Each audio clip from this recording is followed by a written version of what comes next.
Bonjour Zenitimo, des conseils pour pouvoir vendre votre terrain, des conseils pour pouvoir vendre votre appartement. Premier conseil, prenez le temps de connaître votre terrain constructible, de connaître votre terrain sur lequel on doit pouvoir faire de l'agriculture. Prenez le temps de connaître votre maison, le contour de votre maison, pourquoi vous devriez vendre cette maison plutôt que de la garder. Expliquez à votre futur acquéreur quelles sont les qualités de la maison. Il y fait bon vivre. C'est une maison agréable. Il y a une belle lumière, etc., etc. Prenez le temps. D'accord? Allez voir votre terrain. Vantez-y les qualités. Vous avez des terrains qui sont fertiles. Pourquoi ça serait plutôt un terrain agricole? Dites pourquoi vous faites de la belle culture dessus. Dites au futur acquéreur. D'accord? Voilà. Par rapport au temps, prenez le temps de faire visiter votre appartement. Prenez le temps. Ne faites pas visiter entre deux rendez-vous, etc. Non, ça ne sert à rien quand vous êtes pressé. Ça met des doutes. Ça met la puce à l'oreille. Une mauvaise puce à l'oreille, en tout cas, au futur acquéreur. Il se dit, mais tiens, cette personne est pressée de larguer son bien, de larguer le terrain. Donc, il doit avoir un petit souci. Prenez le temps. Si c'est une journée, faites visiter. Parlez des anecdotes concernant le terrain. Parlez des anecdotes concernant cette maison. Pourquoi vous devriez le vendre? Ça, c'est un.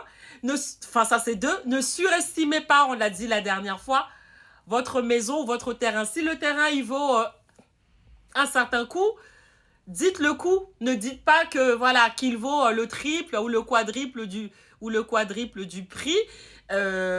S'il vaut pas ce prix-là, vous voyez, ça fait fuir.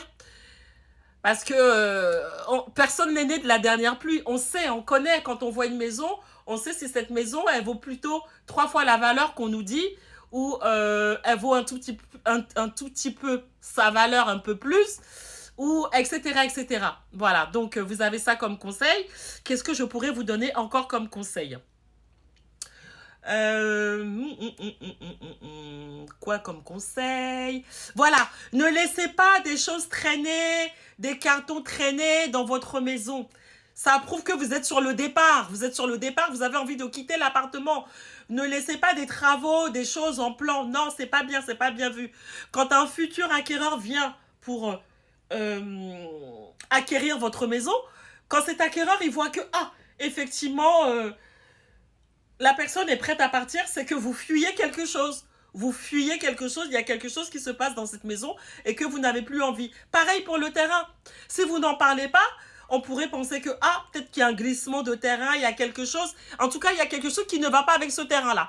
Et la personne a peur. Mais si vous prenez le temps de montrer de fond en comble les coins et les recoins du terrain et les endroits qu'il faut, à savoir qu'il n'y a pas de glissement, que c'est un terrain fiable, on peut y cultiver, on peut tout à fait y construire sans qu'on ait des soucis en fait d'effondrement, la personne est plus à même à s'arrêter sur votre bien et à vous l'acheter. Voilà, c'était quelques conseils de Zenitimo. Merci.